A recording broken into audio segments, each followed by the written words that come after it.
নমস্কার, সবাই কিরাম আছো? এই যে আমি আজকে একটা জিনিস নিয়ে চলে আইছি, যারা গ্রামের মানুষ তারা এইগুলো সবাই চেনে। তালের আটি এই দিয়ে একটা রেসিপি তৈরি করে দেখাবো সবাই রে। এই যে আমাদের এই বাবাটা কাটতিছে বসে বসে, এইটা আমার বোনের ছেলে, ও বসে বসে কাটতিছে, বললো আমি কাটি আর তুমি ওর ভিতর থেকে সব তুলে দাও। এবার আমি এই যে সব তুলতেছি ছুরি দিয়ে, একেবারে এর সাথে যুদ্ধ করতেছি। এবার পুলিশ টুলিশ না আসে আমার হাতে ছুরি দেখে, সব তুলে দিচ্ছি। প্রচুর শীত, সকালবেলায় অল্প অল্প কেবল রোদ উঠলো, তা ভাবলাম যে বসে বসে দুজনে তাহলে এই করি, এই দিয়ে একটা নতুন রেসিপি তৈরি করে সবাই দেখাবো। আর এই জিনিস কারা কারা চেনে আর কারা কারা চেনে না, এইটাও তো একটু জানার দরকার। কারা কোন এলাকার মানুষ কী কইয়ে ডাকে এই জিনিসটারে।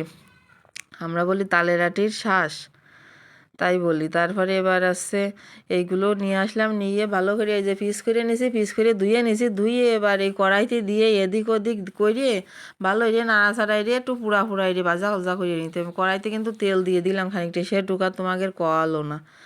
তেল দিয়ে ভালো এই যে লবণ হলুদ দিয়ে বাজে বাজে নিচ্ছে। আবার এরম বাজিয়েও কিন্তু খাওয়া যায়, বাজিয়েও খাতে সেইরকম স্বাদ লাগে। কেউ কেউ আবার বড়া বানাইয়ে খায়, তা তো যার যেরাম ভালো ঠায় সে সেরাম এরে খায়। তা আমরা এই যে এরাম এরে বানাচ্ছি, এই রাঁধতেছি আমরা একটু এর দম রানবো আজকে। এই সব ভাজা হয়ে গেছে, এরকম একটু গা পুড়িয়ে পুড়িয়ে উঠলি এতে একটু বাল্লাটা গিরান বাইরই। এবার খানিক তাল নিলাম, তালের মধ্যে দিয়ে দিলাম দুইয়ে না আলু কাটিয়ে, এই যে নতুন আলু। এ খাতে যে কি খারাপ তা কি কব তোমাকে, তোমাকে কিরম লাগে আমি জানি না, আমার কিন্তু সেরকম মোটেও বাল ঠেয়ে নাই নতুন আলু খাতি। তার উপায় কি, খাতেই হবে।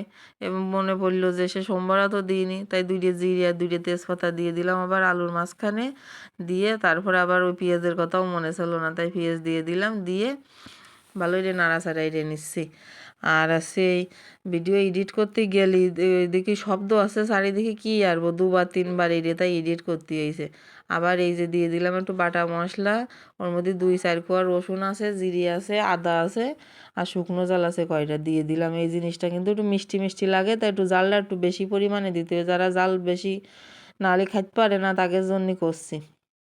দিয়ে দিলাম, দিয়ে এই যে রাইন দিয়ে এবার নামাবো। তা তোমরা যেন আবার ওই পেটে দড়ি বাঁধতে বসে থাইয়ে না, জাগের খাতির শেয়ারে তারা আমাদের বাড়ি চলে আসো, সবাই খাইতে দিবানে। আর একটু দুধ দিয়ে দিলাম, ঘন দুধ, উপরেতে একটু টক দই দিলে ভালো হয়। তা এখন টক দই তো নেই ঘরে, তাই ভাবলাম যে তাহলে একটুখানি দুধ দিয়ে ভালোই রে কষিয়ে নিই। কষিয়ে নিতে হবে কায়দা মতন, কিন্তু কষিয়ে এবারে এবার যে কষা হয়ে গেছে দিয়ে দিলাম খানিকটা জল। জল দিয়ে এবার এটা একটুখানি ফুটোয় নিলেই যাবে, বেশি সময় ফুটোনো লাগবে না।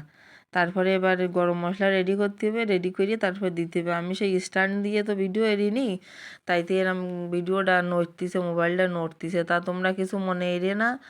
দেই এবার টাইম ঠিক করে ভিডিও এড়ে তোমাকে দেখাবানি।